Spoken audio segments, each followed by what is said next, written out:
Olá, bem-vindo ao canal Falando Francamente, francamente com K, que é mais fácil de achar. Bem, hoje eu quero falar um pouquinho sobre esse artigo, né? Mecanismos de atrofia e hipertrofia muscular e implicações para a saúde e doença. Esse artigo é de um grupo italiano, né? Inclusive, o último autor, o Marco Sandri, eu o conheci uma vez na Itália, em Roma, estava num amigo comum nosso, estava num jantar, ele apareceu lá, cara, muita gente boa, trabalha muito com isso, bastante competente, né? Então, esse artigo aqui é para mostrar para a gente como as coisas não são tão simples, né? Quer dizer, quando eu penso lá na questão do treinamento de força para aumentar a massa magra, eu posso pensar, por exemplo, tá, das variáveis que existe aí, qual que é a variável aparentemente que é mais importante? Sei lá, vamos dizer, o volume, tá? Então, dizendo que um volume está equalizado, a frequência não é tão importante, bem, eu penso no volume, então, primeiro, depois eu penso na divisão que eu vou fazer da frequência semanal, quais exercícios que eu vou escolher para colocar nessa frequência, né? Quais exercícios, pensando no multiarticular,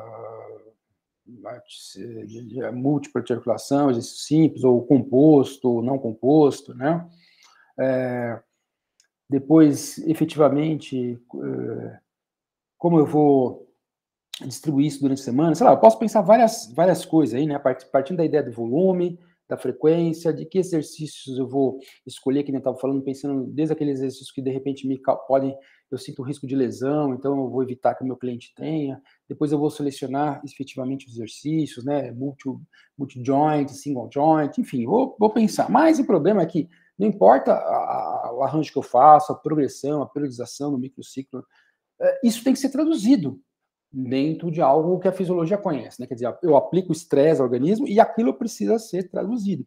E aí é que vão entrar as vias, né? As vias que vão pegar esse sinal, vão levar lá para gerar síntese. E aí que começa a complicar, né? Porque, na verdade, a gente vai ver que na prática, por exemplo, a preocupação desses autores aqui, muito mais do que pensar em hipertrofia para desempenho, esses autores estão preocupados, por exemplo, de contrapor uma perda de massa grave no envelhecimento, no câncer, na infecção, em outras doenças causando caquexia. E, basicamente, o que eles falam, assim, né, embora seja muito estudado, tanto na pesquisa como pela indústria farmacêutica, você não tem ainda clinicamente, né, até vou falar isso, você não tem na clínica hoje um tipo de medicamento que você evite a perda de massa, tá? Então é um negócio bastante complicado para ver como não é tão simples, tá? Então ele fala lá no abstract, né, a musculatura esquelética é um reservatório de proteína. Bem, eu sempre digo para os alunos que é claro que a massa magra tem a maior parte da nossa proteína, mas não é uma reserva no sentido, assim como o glicogênio muscular assim como o tecido adiposo no sentido que está ali para ser usado. É um local que tem proteína, mas não é uma reserva no sentido de ficar usando normalmente. Porque toda vez que você usa, você literalmente está comprometendo a sua estrutura, né? Além de ter a maior parte da proteína, a massa muscular esquelética, ela é muito importante para a regulação da glicose e do lipídio, né? Então, por isso que ele fala, o aumento, em função disso, o aumento ou a diminuição da massa muscular, por exemplo, vai acabar afetando o metabolismo corporal, a locomoção, a alimentação, a respiração. Então, não é surpresa que quando nós perdemos massa magra de forma excessiva, massa muscular de forma excessiva, isso é um mau prognóstico de vida, né? Mau prognóstico para várias doenças, como câncer, falência múltipla de órgãos, infecções, envelhecimento não saudável, né? Um indivíduo que tem fragilidade, por exemplo. Então, a função muscular, ela é regada por diversos sistemas, esses sistemas regulam aí, né, a função das proteínas contráteis das organelas, e esses sistemas são controlados por aspecto de transcrição, né? Então, eles vão adaptar esses sistemas que promovem a transcrição, inibem a transcrição, formação de proteínas, tal, né, síntese, degradação, eles se adaptam a estímulos ambientais e nutricionais. Então, aqui ele dá alguns exemplos disso, né? Estresse mecânico, estresse oxidativo, estresse nutricional, energético, ou fatores de crescimento, ou citocinas. E aí ele diz, olha, o entendimento dos mecanismos que controlam a massa magra, o músculo, fornece alvos terapêuticos para doenças hereditárias, né, ou não hereditárias, e além de melhorar a qualidade física do envelhecimento. Então, quer dizer, repara, como eu disse, que eles não estão preocupados tanto, embora são as mesmas vias do treinamento, ele não está preocupado basicamente com o treinamento. Inclusive, tem uma parte do trabalho aqui que ele fala do exercise mimetics, né? É como se fosse descobrir como o exercício atua nessas vias para mimetizar o efeito do exercício através de uma droga, de uma pílula, de uma terapia. Tá ok? Então, aí na introdução ele fala, o músculo elétrico tecidos mais abundantes no indivíduo de peso normal eutrófico, porque representa entre 40% e 50% do peso normal, é uma reserva de proteína, que eu já comentei aqui porque da minha restrição a esse termo. Tá ligado à locomoção, obviamente, é fundamental para a respiração, para a alimentação, né, para você buscar o alimento, se alimentar, mastigar, enfim. Gasto energético, metabolismo de glicose, de aminoácidos, de lipídios, tá? Para manter homeostase e qualidade de vida. Então, como eu já tinha falado ali em função da mudou a massa magra de forma radical, isso vai causar problemas que estão ligados a doenças, tá? Então, e aí ele explica algumas coisas bacanas, né? Então ele fala assim que o músculo esquelético, assim como o musculadil, é um tecido diferente, porque quase não tem espaço vazio no citoplasma, quase tudo é ocupado por organelas e miofibrilas, né? Então esse empacotamento não dá espaço no citoplasma, importando a importância do turnover da organela, quer dizer, essa relação de síntese e degradação de organelas e proteínas contráteis, né?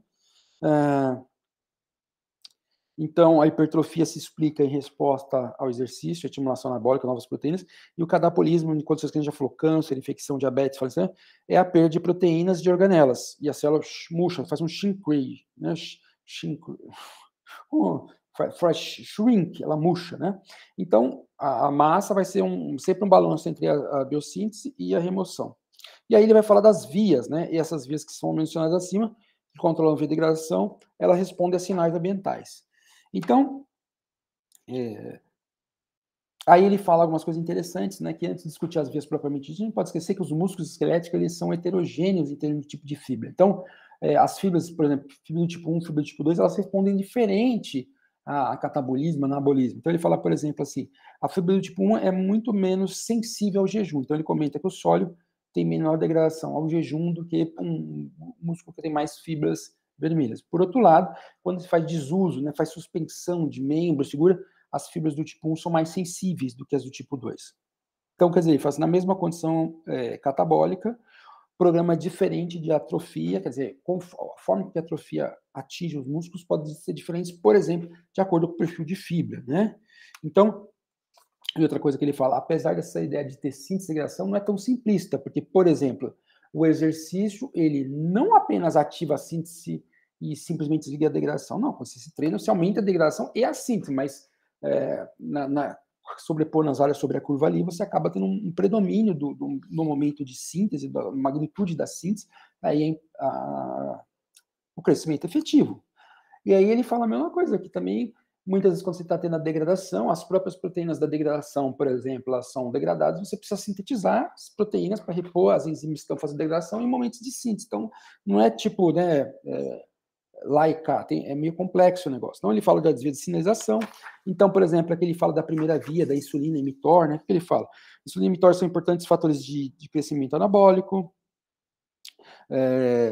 Então, aí ele fala, ele distingue o IGF, que ele pode ser tanto muscular, aí ele tem um efeito mais autóctono, mais local, ele pode ser aquele IGF vindo do GH no fígado, né?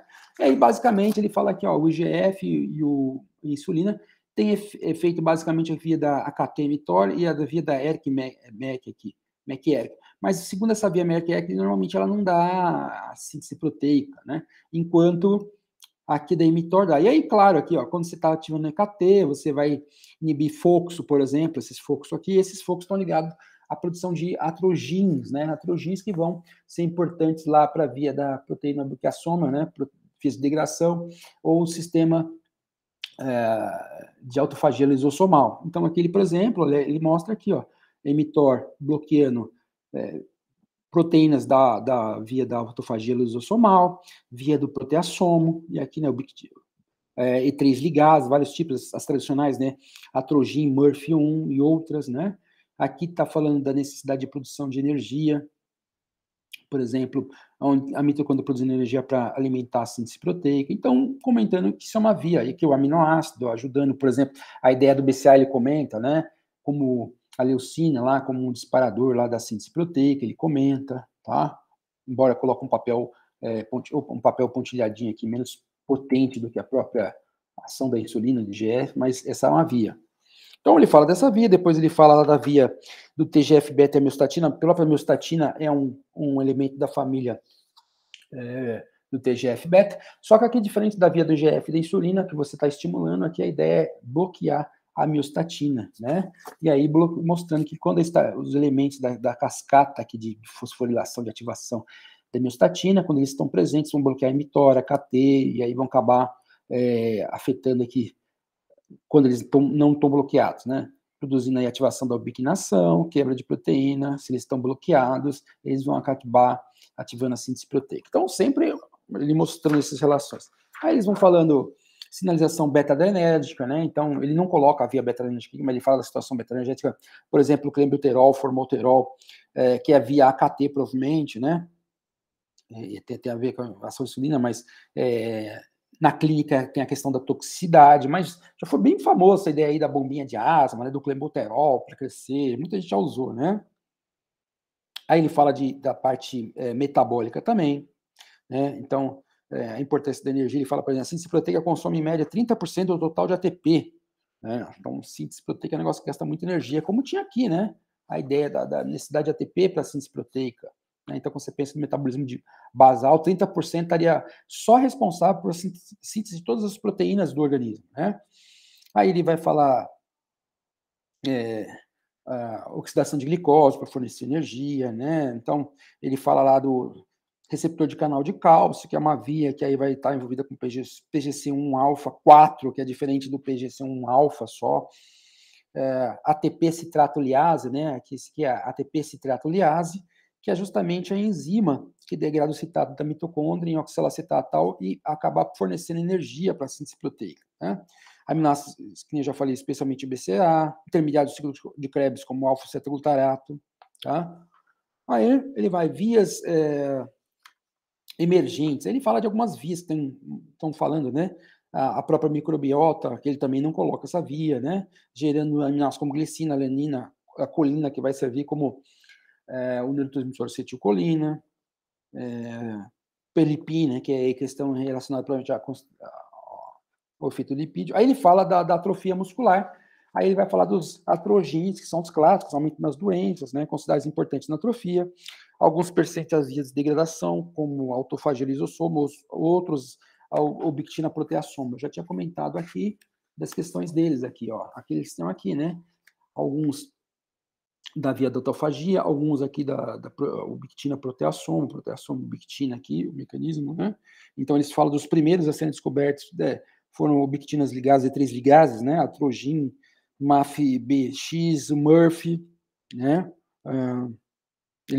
Essas E3 ligases que vão ubictinar várias proteínas, eles vão falar disso. Outras ligadas também parecem apresentar papel importante, estão sendo descobertas, né? Aí ele fala um pouco do sistema lisossomal, né? Também sobre controle transcricional, achava que não fosse seletiva, mas ele é seletivo, então você vai vendo aqui, né, que a indução, a mTOR bloqueia a indução, implicativa, e olha quantas moléculas, né, quantos fatores têm que ser ativados para que você efetivamente vá fazendo a via de degradação lisossomal. É bem complexo o negócio, né? Então, fagia constante. E outra coisa interessante, lembra que lá em cima a gente falou assim, olha, não é tão simples ficar falando que basta aumentar a síntese, diminuir a degradação, etc. Ele fala, por exemplo, uma coisa da autofagia, que a autofagia é constitucional, ela está sempre ativa.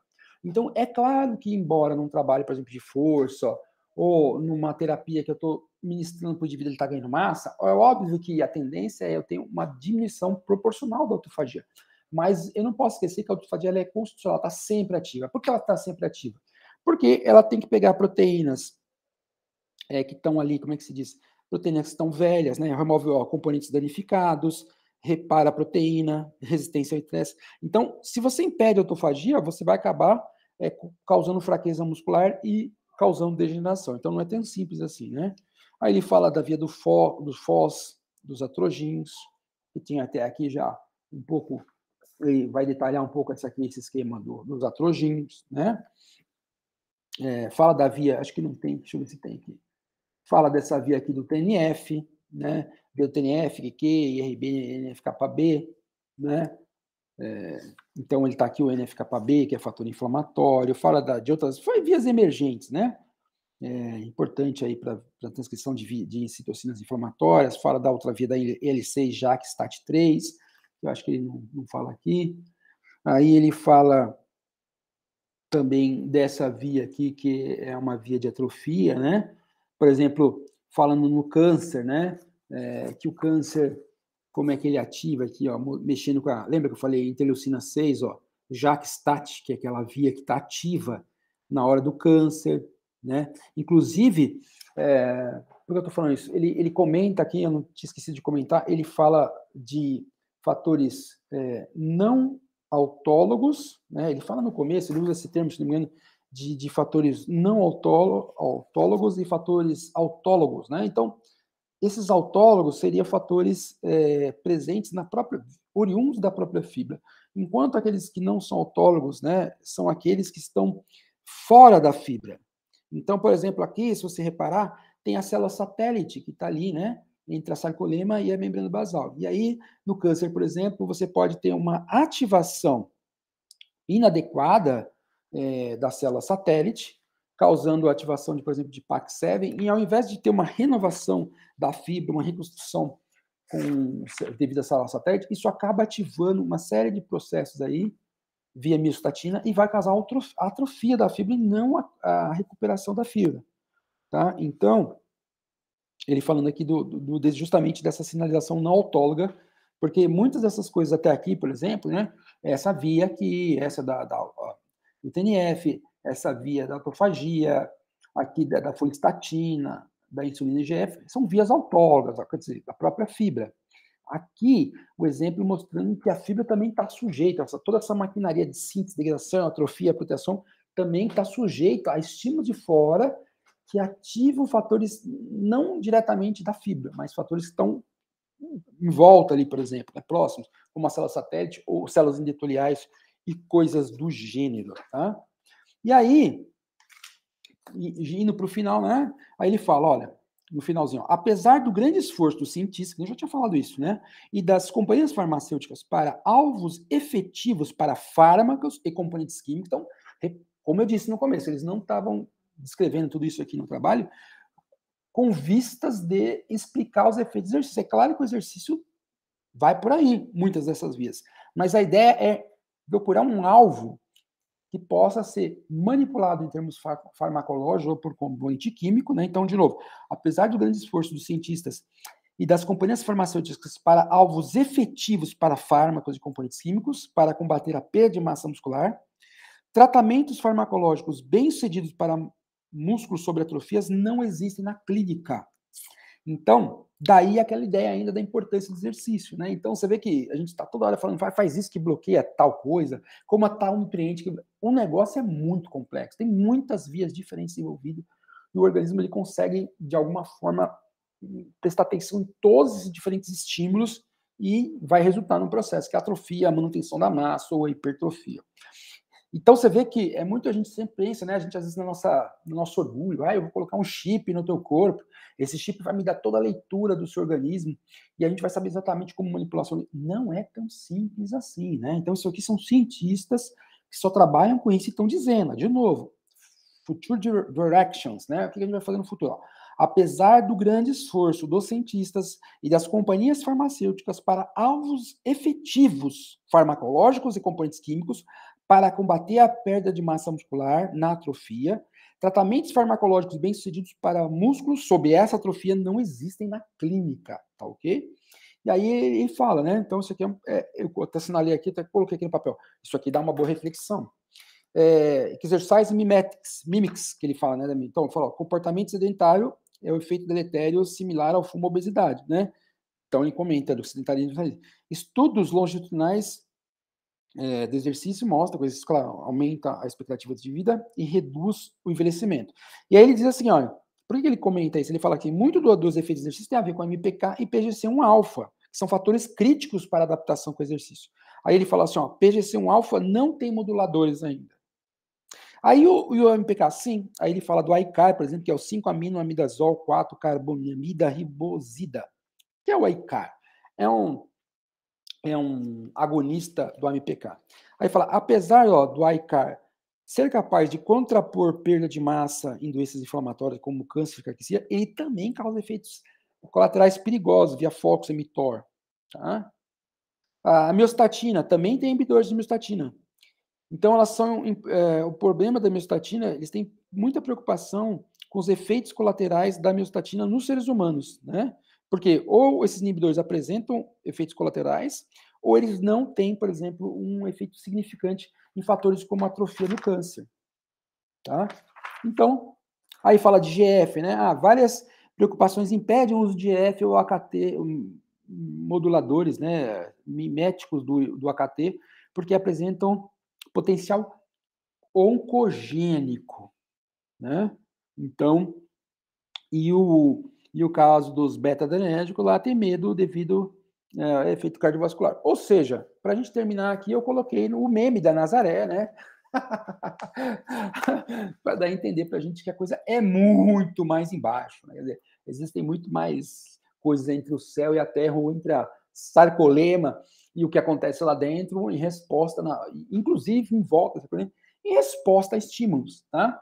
Então, eu achei legal trazer esse trabalho para a gente, e aconselho vocês a lerem com bastante calma o trabalho, porque ele escreve muitas vias diferentes, e basicamente você vai ver que, mesmo nas vias mais conhecidas, não sabe muita coisa, no sentido de como manipular. Tanto que no final, quando ele vai lá para o Future Directions, ele diz: olha, apesar de todo esforço, todo conhecimento, todo dinheiro gasto, ainda não se tem um tratamento clínico efetivo para impedir a atrofia muscular em doenças, seja cânceres, né? Tá?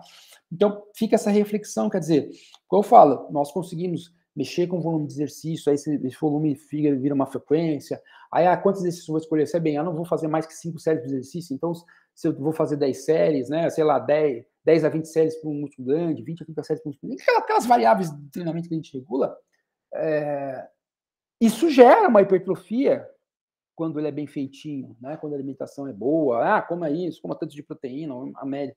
Mas a questão é como tudo isso se traduz em informação por DNA, isso volta como maquinaria de síntese proteica ou impedimento de degradação, ninguém sabe, tá ok? Então aí para a gente pensar um pouco e baixar um pouco a nossa bola, ficar um pouco humilde aí em relação à incrível coisa que é esse nosso organismo e como a natureza fez ele ser um negócio extremamente complexo, tá ok?